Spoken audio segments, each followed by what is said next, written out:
Hello, hello, hello, and good morning, everyone. I am flying solo as far as a host goes. It is Winning Women's Wednesday, but I have an exciting guest. I have Christi Beca here with me today. Welcome. Thank you. Thank you so much for having me. Absolutely. I'm excited. It's just me and you today. I love it. It's Let's going to do be, this. yeah, we're going to have a blast. I'm ready. I am so ready. So, okay, we met for the first time at a Real Producers event a couple days ago. Yes. And then Rick was like, I've got to have her on the show. I've got to have her on the show. And now here you are, and I'm so excited. I mean, isn't it like life moves so fast sometimes, It right? does. I know. I was like, I love y'all. He's like, you've got to be on the show. And I'm like, okay, And don't threaten me with a good time. Right, Like, right. Let's And go. We already have things in common. We have children Yes. that are similar ages. Yes. Which is so fun. So you have a 17-year-old daughter. Yes. Okay. Now, is she driving? Sort of. Okay. Sort of. Well, yes. that's more than mine. I had to haul mine to the senior sunrise at 6:20 this morning because I don't think she's ever going to drive. She talks about it. I think it's a different time these days. I think between Uber and like, I remember when I was 16, I was like, where's my license? Get me the hell out of here. Amen. I'm like, let's drive. I want to be as far away from my house and my parents as possible. Right. And I mean, They don't go. Yeah. They don't go. And she has very clearly told me what type of vehicle she would like, that I guess she just wants me to chauffeur her around in because she's made no steps towards the driver's license. Oh my gosh. Well, okay. So my daughter does have her driver's license, but she was one of the younger ones to get her driver's license. Okay. So yes. So she's that privileged of all of her friends. She, bums rides. Yes. And they oblige, they pick her up and all the things. She's like, well, I have it pretty good. Exactly. And I'm like, okay, actually you probably pretty do, but yeah. No, but between Apple Pay and the chauffeur system we have going, my daughter might not ever leave. Oh, So, I know. And yeah. I mean, why would you? You can have food delivered to your house now with like DoorDash. You can have anything you want from Amazon. You have friends unreal. pick you up. It's like crazy. It's unreal. And then you have a son. I do. I have a son. He's 21, just turned 21 this summer. Same. So that was fun. Oh, I didn't know that. That's awesome. Yeah. So where's your son? At Baylor. Yes. Nice. He's a senior at Baylor. I'm like, where has the time gone? And your money. It's all Yes. Would anyone like to buy a house or sell a house? Yes. I'm here for you. Yes. Actually, we'll work for Baylor. Well, yeah, exactly. We'll work for tuition. Yeah, mine's in Seattle, and we will work for tuition for sure. I mean, yes, the struggle is real. I cannot believe how expensive college is. It's crazy. It is crazy. And then he wants to go beyond. He's pre-med, so. Oh, that's my youngest. Like I'm Really? seeing, I'm seeing light at the end of the tunnel, and then she springs pre-med on me. I'm like, 12 years of college. That's a great idea. I know. I'm like, can we fast forward to when you're actually going to be making money? Because I don't know where that light is, but it's going to be a while. That's why my son's my favorite. He never asks for money, and I don't think he's ever going to make any money, but he's never going to ask me for any. So it's all good. All good. Exactly. Yeah. So he's a trooper. He's doing that thing at Baylor, and love it. Couldn't be more proud of both of them. So let's talk about you. Yeah. Christi Beca Realty. Yes. Tell me. Okay. So how long have you been a realtor? So I've been a realtor about 10 years. Okay. Yeah. And how did you get started? Oh my gosh. So it's kind of like a combination. It's funny because I came from a family of real estate background. Really? So, So I'm third generation real estate. Usually those people run from it. Oh, no, I did. Okay. I totally, absolutely. Okay. But it's in your blood, right? It's in my blood. Yeah. I was that person. I was like, oh my God, I'm never going to be a realtor. Like, I hate realtors. I never want to be a realtor. And I've now since changed my tune. I love what I do. But I was that, late bloomer later in life, getting my, jumping into real estate. But my dad was a big developer. Oh, wow. And, that's cool. In Oklahoma. Okay. And so... and have family, and the commercial space and residential and whatnot. So, we third generation real estate. And but how I got into it was kind of that second act in life when I came out of, I've done the corporate world thing, and that's what I did when I graduated out of college. And where did you go to college? So I went to OU.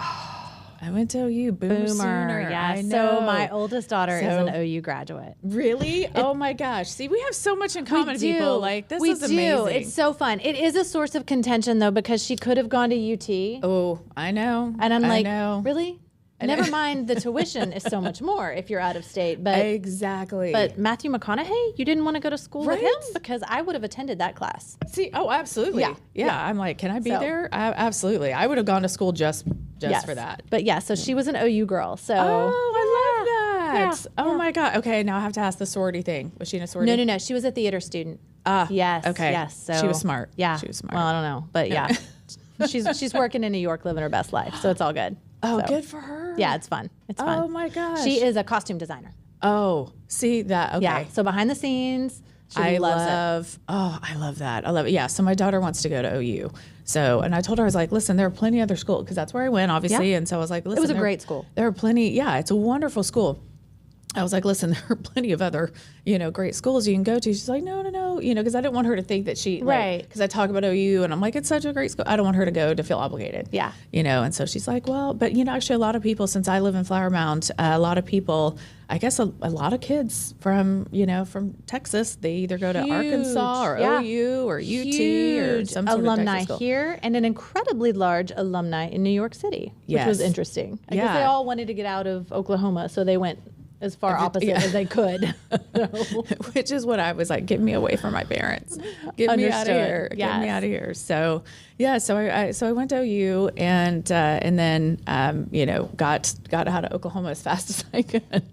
And came to Dallas and did the whole corporate world thing. Okay. What did you do? For many years. So actually my first big girl job career was I was in wine sales. Oh, fun. So how fun is that? Fun. Can I just tell you how fun that is? I can imagine when you're young and no responsibilities, you graduate and everyone's already going out to the restaurants and bars anyway. So there you are and you're getting paid. I'm already getting paid for it. I was adulting is the best. This is the best job ever. Like I get paid to drink, which sounds terrible, but no, it was a wonderful career. I loved it. Yeah. And it was really, really fun. I did it. Didn't really pay quite well, that's why it came with a lot of some of those good perks, but did not pay very well. So I did and worked my way up the corporate ladder, doing that for many years, and then became a stay-at-home mom when I started having kids. Awesome. So, and did the stay-at-home route for many years, and then. Found myself how I got into real estate, found myself going through a divorce. Okay. And, after 12 years of marriage, and wasn't really necessarily by choice, but, kind of found myself going through this, devastation. I know we've all been there. Everyone has that season in life where you've had, that rough patch or two. And so going through a devastating divorce, and it was unplanned. And it was kind of one of those, okay, now what? Right. Found myself, it wasn't a great marriage, and I'm totally fine. I tell my friends, and I talk to anyone who will listen in my nonprofit, that what it looks like, all that glitters isn't gold. Like we were the quintessential perfect on paper, and the 2.2 kids and the great, the big house and the cars and the trips, all the things. Yeah. And it wasn't exactly what it was behind the scenes. And so, it was one of those that it was, it didn't work out, and, going through that devastational divorce. And it was kind of one of those things, I can laugh about it now, that when you get married, you're supposed to stop dating. Right. And someone didn't get the memo. And someone didn't get the memo. Okay, gotcha. And so it was one of those, scenarios. I was like, okay, well, that's not going to work. And so I found myself, I was like, okay. And, I had to make a hard decision. And anyway, so we went through a very, ugly and devastating divorce, bad divorce. And then it found me, I was in a situation with now a single mom, and of 2 kids, and the kids were much younger than, I think, 3 and 6 at the time. So really young. So this was babies, a while back. And I found myself, no money and homeless and broke, and had to start my life completely over. Had to move in with my parents, which I don't recommend it, but they were gracious enough to take us in because we had nowhere to go. That's awesome. And it was fantastic. And I was still, eternally grateful for my parents for that, and always will be. And so I had to wind up moving in with my parents. And, I'm so, like I said, I'm so thankful for their help. But having to start my life completely over, I had to figure out, okay, what am I going to do? Like, what is the next career path? How am I going to feed my kids? How am I going to take care of my kids? What am I going to do? And all the things. And so, I've always kind of in the back of my mind had that just love for real estate. You just can't help it. You can't. It's just, if it's in you, it's in you. It's third generation real estate. And, and I think I was just fighting it for so many years. I was like, I'm never going to be in real estate. And I was like, you know what, let's just give this a shot. Why not? Might as well. Yeah. And turned out I was pretty good at it. Awesome. So, yeah. Surprise. And so, surprise. And just kind of picked myself up and, like they say, put on your big girl panties and you just, you go for it. And to me at that point, I had nothing else to lose. Right. And I knew that failure wasn't an option. And so I went to work and grind every day. Yeah. And sometimes it's nice to hit rock bottom because you don't have anywhere else to go. And it's like, okay, here I am. 1,000%. Yeah, I can't really fail much more. So let me just. Yeah, I wasn't doing much. Let me do the thing. I was like, I have nothing else to lose. I'm already living with my parents, and I'm already broke. So I have nothing else to gain from this except nowhere to go but up. So I knew I had the grit, I knew I had the perseverance, and I knew I had the want and the will to do it. And it was the will of my kids and my why that like drove that bus. And I got my real estate license and just never looked back, and worked 14 hours, 60, still work probably 14 hours. Absolutely. I only still work 14, 60. Yeah, that never ends. What was the hardest part about getting started, like from a tactical perspective? Oh gosh, logistics. Okay. I mean, being a single mom, really honestly. Ages 3 and 6. They sure weren't driving then. No, there was no driving then. There was no really, much help and stuff except, my parents were great, and they, Well, but they would have been young then too. They still had their lives. Yeah, so, absolutely. Sure. So they helped where they could with babysitting, but it was logistics. It was, trying to get kids to school, trying to do this, trying to do real estate, trying to do, get them to and from their activities and all the things. Right. I can show you between baseball practice and Exactly. Yes, absolutely. And I will say, one thing I love about real estate, which is great, is not only is it a relationship business, but it's a family business. People, they were so, if my clients weren't okay with, bringing my kids or occasionally having to do this or do that, they're not my clients. They probably weren't the right clients. They weren't the right clients. And absolutely. So, rarely did I ever have anybody, have an issue with that. And they were like, absolutely, like, bring them along, do what you need to do. And so I never really had an issue with that. So that was great. That's awesome. Yeah. Awesome. When I first got my start, I was an independent realtor, but I worked with new construction quite a bit. And there was one particular builder that I seemed to gravitate to. And I remember on a Saturday, I was showing houses, and there was this one client that we were trying to contract, and she was taking a while. I had the kids in the car with me. He set them up in the theater room of the model. I was like, okay, just do what you got to do. It was so great. So great. Thank you, Rob. Thank you, Rob. It was the best. I know. Thank you to all my clients that have been with me for many years, that you guys have so been blessed and wonderful to me. And now it's like my kids are grown. He's got grandkids. Isn't that crazy? That's what makes the business fun, is seeing that evolution in your clients. It's great. And it's now, that 10 years in it, it's, now, friends have circled back around, and now you've helped them, with their second house or their third house, or, now you're helping, now their kids need a house, now that does make me feel old. I appreciate the phone call, but man, you have to say so-and-so is my dad and he told me to call you. Just don't tell me that part. I know. Just I got your number. Especially when you met them 10 years ago and then they were just like teenagers. Now they're like 25 and graduated high school, and now they're like, married and want their first home, and you're like, what? I know, it's crazy. Like this big. Oh my gosh. Yeah, it's crazy. Now you also run an incredible nonprofit. I do. Let's hear about that. So in conjunction, with real estate, in going through kind of my devastational situation that I went through, it was one of those things that I will never forget. It was, as I was at my lowest of my lows and trying to ramp up, and just start real estate and start from the ground up. and do all these things. You know, it was one of those, you know, internal things inside me that I was like, you know what, if, you know, and I prayed to God, I was on my knees and I was like, God, if you ever help me get me out of this situation, I promise I'll forever pay it forward. I will forever pay it forward. And I said, I don't know what that looks like. I don't know what you want from me. I'm a hot mess right now. You know, my life is into pieces.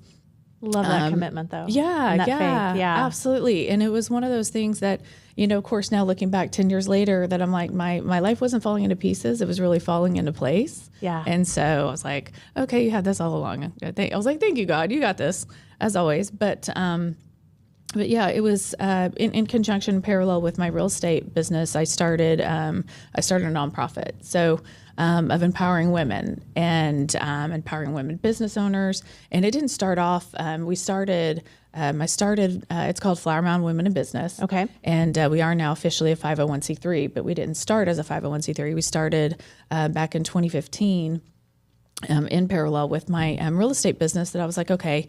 In our area, there wasn't really a lot of, I felt like, because I was looking for it and I couldn't find it, you know, I felt like I was, you know, wanting some, you know, women supporting women or women in business, something to where, you know, networking, let's just get together as I was trying to build my business. But not the cringy networking. Not the cringy network. Yeah. No, just I totally know what you mean. Real, organic. How can we help people? How can we, you know, what are your needs? And it wasn't like, oh, you're exclusive. If you have one person in a group, you can't be, you know, if you're in insurance, you can't have another insurance person in there, and all those things, you know, those groups are fine, but that's just not what I wanted. It just wasn't for me. And so I couldn't find it. So what do entrepreneurs do if they can't find something? They create it. Right? Yes, absolutely. So so I created it in 2015, and it started, like I said, as a networking group, and then it grew. It just got bigger and bigger and bigger, and we meet twice a month. Love it. And for we do actually do once a month cocktail talks, but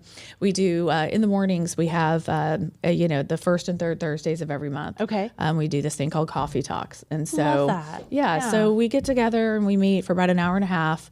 You know, twice a month. And we just, you know, everybody networks, and you talk about your needs, and you talk about, you know, it's the good, the bad, and the ugly. You know, it's in everyone in any, you know, entrepreneurial space.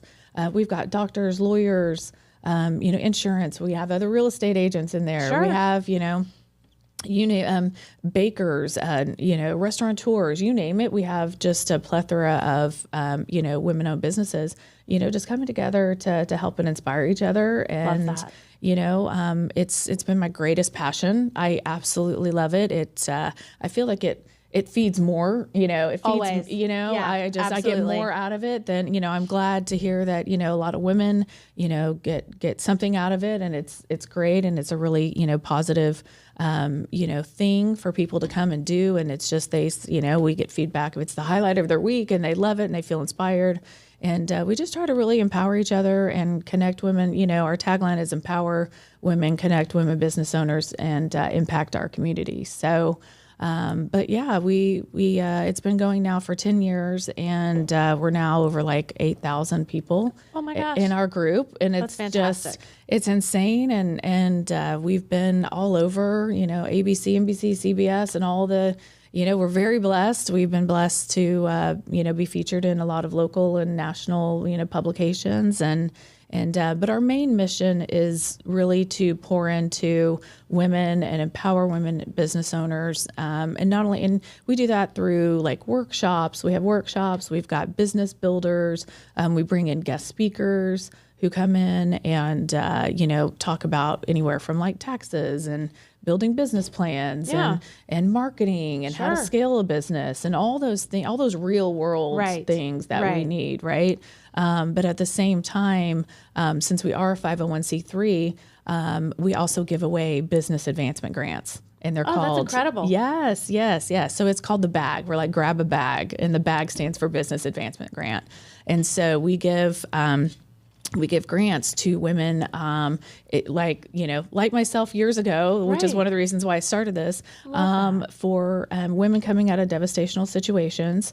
It doesn't matter if it's like divorce or death or, just, an illness or just somewhere in their life that they're coming out of a hardship. Yeah. That, and if they're interested in wanting to start a business. So, we give them a grant and, Oh, that's great. we help them, we believe it's really important to give, a woman, when you reach a level of success, we feel it's important that you've got to give a hand. Yeah. You got to give back and pull a seat up, at the chair, at the table and whatnot for women. And not only that, but just, empower them and encourage them and support them and saying they're not alone. Like whatever you're going through is okay. And, we're here to help you and guide you. And that's what those grants do, is just kind of give them that, extra hand, not a hand out, but a hand up. Yes. In what they need.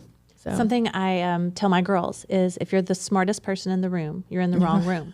But when you leave that room, you take someone with you. Yes. I think that piece is so important that we all forget. It's so important. Yeah. Rising tides lift all boats. Yes. And I think that's just so important that we help each other along. Yes. Yes. Do you have a story of maybe a grant that you've given that you're fondest of? Yes. Oh my gosh. So, So a woman came to us, and I don't know, can we say names or no? Or you may not want to. Okay. Yeah. I won't say anything. Okay. Because I don't have her permission. Yeah. So, okay. Tell the story. Yeah, exactly. So a woman came to us, and she was, in a hardship situation similar to mine, and we, she told us her needs, and it filled me. I was so honored to be able to help her. And she just reminded me so much of myself years ago. Yeah. That I was like, we've got you. Like, don't worry about this. And it's, it breaks my heart, because I know I was in that same scenario, and women feel like, so beat down at that moment in time. And embarrassed. And they shouldn't. Shamed and, overwhelmed. And they just are carrying the weight of the world, that 1,000-pound gorilla, on their back. And I'm like, I was there. I've been there. I know exactly how hard that is. And, and she wanted to better her life for herself and her kids. And so, we gave her a grant, and she was able to start her business. And I'm happy to say now she's flourishing and she's doing amazing. And, she's, has started her own nonprofit. That's awesome. Can you tell us what kind of business? And it's in the retail space. Okay. So very cool. Yes. Very cool. Yeah. That's tough too. Yeah. Oh, yeah. That's a tough one. Yeah. Incredibly tough. And she is, she's just doing amazing. I love that.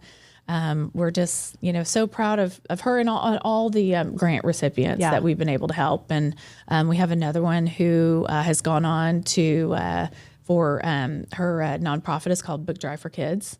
Very cool. She now delivers or donates books to needy kids all around DFW. And she has worked hand in hand in partnership with a lot of the school districts. And that's so cool.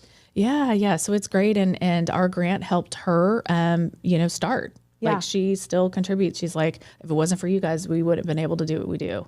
That's and amazing. So it's stories like that just, fill my heart. It's why we do what we do. Well, and it reminds us as women that just because we are going through a challenging season doesn't mean it's over. Yeah, right. It's exactly. just God is leading us to the next thing. So take what you can from that season. Absolutely. And be ready when your time comes, because it's coming. Yeah, exactly. Yeah. And I tell people that too. It's not, this is not your ending.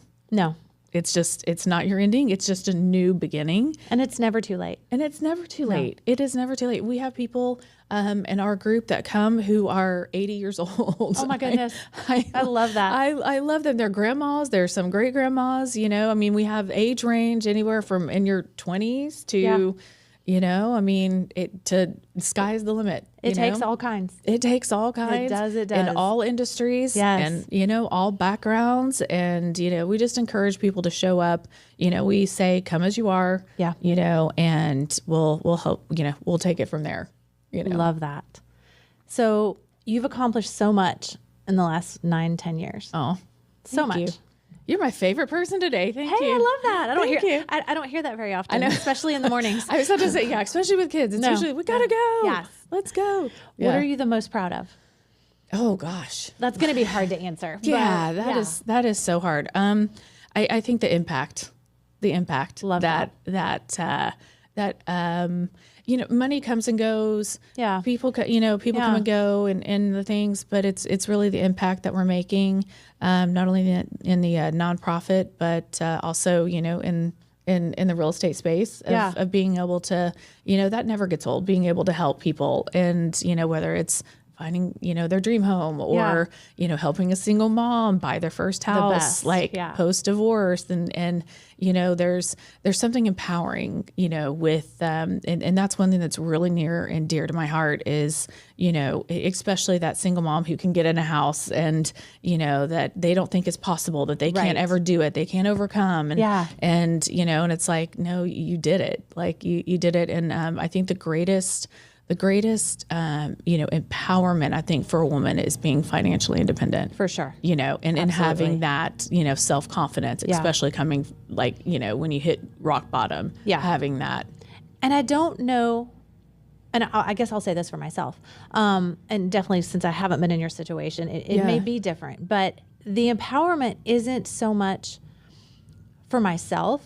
It's that I've now given this to my children. Like they see what they can do now. Yes. And it makes me so proud that I instilled that into them. Yes. And now they go out into the world and it's, why would I even question if I can do this? Yeah, exactly. That's the best part. And that's true for my boy too. I mean, we've taken the steps to alleviate any doubt. Yes. You can do anything. You can do anything. It's so cool. And it was like, I'm living proof. I can, and my daughter, that's the best. I will say, going back to, what's the one thing that makes you the most proud is, of course, I mean, my kids, when I get text messages, like my daughter sent me the other day, she's like, I'm just so proud of you. I love and that. You're like, oh, how much do you want? Totally. if she only knew that, if she only knew the secret, right? That's all you got to do. Yeah, that's all you have to do. Clean your room. Tell me I'm pretty. You can have whatever you want. Okay. Totally. Exactly. She's just like, and I knew like that's all the justification that I need. Yeah. Is like, thank you, Mom. Thank you for never giving up and for showing us the way. And I'm so proud of you. And my son saying the same thing. And so those little sweet, text messages just make it, I'm like, oh, they are watching. They do love that. I am hopefully making an impact. And, I'm not just mom. Yeah. But they do see that. I love that. It's fills my heart. So what character trait do you think contributed to your success? Ooh, my grit. Yeah. My grit. I think when you, like we talked about earlier, when you have nowhere to go, that's a big motivator. Absolutely. When you have no money and you are broke. And when you're starting a career in real estate, I don't care who you are, you have no money and you're broke. So you're doing broke. Everything. Yeah. You are doing everything you can.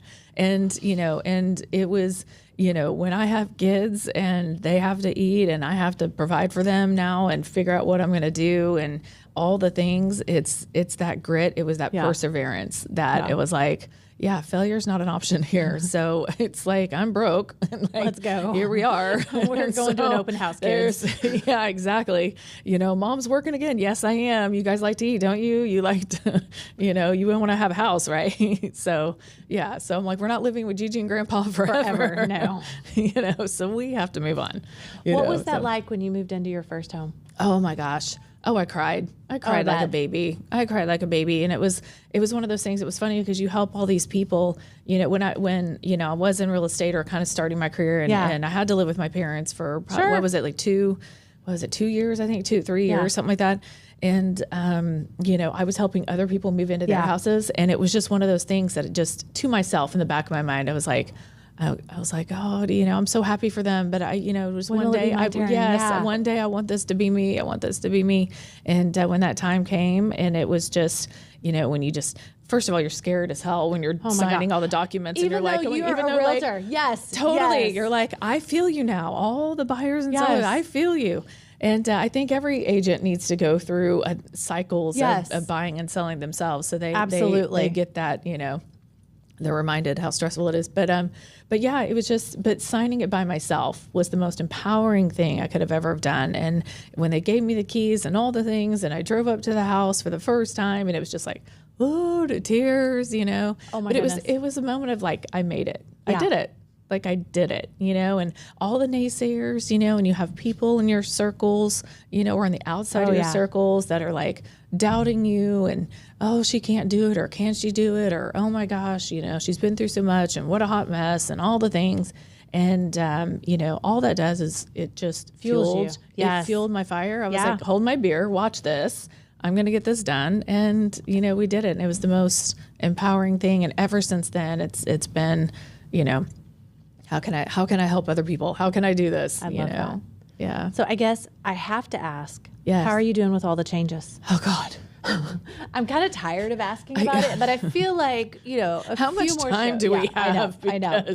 Because some of these forms are changing again. There's going to be new. I think I'm more annoyed that the forms keep changing after I get them figured out, because I'm good. Like I get the system, I get the process. Exactly. But man, can we stop with the forms? Oh my gosh, it's non-stop. It is nonstop. And for all you people out there who are not realtors, you need to hug a realtor, because hug a realtor. We are not okay right now. We are not okay. And that's been probably the challenging part is just figuring out all the systems, figuring out all the forms, and and trying to still remain competent and professional to your clients. Absolutely. And you're like, I know we know what we're doing, but just give us a minute. Yeah. But I'm not sure on section C. Would you read that again? So we're in a learning curve right now. Yes. I feel like there is this large learning curve that and it's not, it's other agents too. It's like we're all in the same boat, and we're all trying to just get by. Yes, for sure. Now, and just trying to make it and figure it out, and just doing the best that we possibly can. But it sucks right now. Yeah, it does. It does. Sucks. But it's going to get better. It is. It's going to get great. I have, two sides to this about how I feel about NAR. Understood. I know we all do. We all do. And some of those are going to remain anonymous. And however, at the end of the day, I think it's good I think it's a good shakeup for the industry. Absolutely. I think we needed it. I don't like this kind of gray area where it's like subject to terms of an offer of depending on how much we choose to pay you or not. You know, some of those things we've got to iron through and figure out. And we will. We will, definitely, for sure. But at the end of the day, I think, it's going to be good for the industry to be totally transparent and to make sure. And good for the community. And I love the fact that you have to get ahead of it and make sure everybody is aware of it. Yes. Which, that is very important. I think it needed to happen. For sure. But, now we're all just trying to suffer through. Now we still have to figure out all the paperwork. Yeah, so exactly. It's really just the paperwork. It is death by paperwork. Yes. I have never seen so many forms. Yes. I mean, what do we have, like 12, 15? I think so. They keep revising them. They keep revising them. You're right. It's all good. Yeah. So what is next for you? Oh my gosh, what is next for me? So that's a great question. What is next for me? Continuing to serve my clients and continue to serve my community, which I love doing. And we're going to continue. We do several events throughout the course of the year to raise money for our nonprofit. Awesome. And we have actually one coming up, if I can share it. Please, tell us about it. Perfect, yes. So we have a Women's Empowering Conference coming up September 27th. And I'm so excited about it. We're going to have 5 empowered, amazing, women CEOs from across the country flying in. And, we're going to talk about branding, building a multi-million-dollar brand. We're going to talk about growth mindsets. We're going to talk about, how to elevate, how to elevate your thinking, so you can not only elevate your life, elevate every aspect of your life, because I think one thing that working women face is the balancing of work-life balance and all the things. I think if anyone has a wonderful formula of that, let me know. I've yet to still master that. That is the struggle is real. Yeah, that is my passion. As a coach, work-life harmony is what I really, really practice. Yes. Just because I can speak to it. I've lived it as a realtor and a mom of 3. Yes, it's definitely something something I've had a lot of practice at. Yes. So that's what I'm super passionate about as a coach. So, I love that. Yeah, I do. It's so fun. It's so fun. And, and the struggle is real, and especially in our industry where people need you. It's not a 9 to 5. No. It's a, I need you when I need you job. For sure. And, for sure. No matter how much you can train your clients, it doesn't work that way. It just simply doesn't work that way. And, depending on the market, remember a couple of years ago, oh my gosh, during the pandemic, I was working 18 hours a day. Absolutely. I was negotiating contracts at 1 a.m. It's very seasonal. It's very seasonal. You just don't know what the seasons are going to be. or the hours. Yes. Where I was meeting clients at sometimes 5 in the morning, 5:30 before work. It was insane. And, so it's, mastering the work-life balance, if there is such a thing. And just, empowering women. And so we're going to have a lot of workshops and concrete, awesome. Tips and tools and all the things wrapped up in a conference. We're beyond excited. I mean, if anyone is interested and you want to attend. Where can they buy tickets? fmwib.com is our website. And that stands for Flower Mound Women in Business. And fmwib.com, we have all the ticket information. There's sponsorships available. But September 27th, we're going to host it at the Marriott in Flower Mound. Awesome. And right there on the Riverwalk. And, beautiful. Beautiful. Oh, I know. Have you been there? Have you been to Flower Mound? Gorgeous. Yeah, I love it. I love that area. It's so beautiful. And it's we've got let's see. One of our speakers is a CEO of a private jet company. Oh, cool. And so one of my dear friends, Tia, she's amazing. She's going to speak, and we've got the mayor of Flower Mound is going to be there. Very She's exciting. going to say some words and speak, and we just got a lot of amazing. Our keynote speaker is a former CIA and FBI. Oh, that's cool. Informant from for the government, and has done a lot of overseas and spy stuff. So it's going to be really cool. So she's going to teach us some really cool tactical things that we can use in our business. That helped her, from, I guess, being a spy and that's so cool. Right? Isn't right? Isn't that crazy? And so, So, awesome. I hope everyone can attend. It'll be fun. Check it out. Hey, thank you so much for joining us today. It was so fun. I loved it. I feel like we're going to have to meet for coffee after. I was going to say, yes, for all sure. the things. Yes. All the things. All good. Well, everyone, thank you for joining us today. If you need some tips and help gathering those forms and understanding them, or you need some help with work-life balance or harmony, you can always reach out to me for a 10-day strategy session. I'm still doing those, and you can book them at michelleozimi.com. So thanks, everyone, and we'll see you next time. Thanks. Yeah.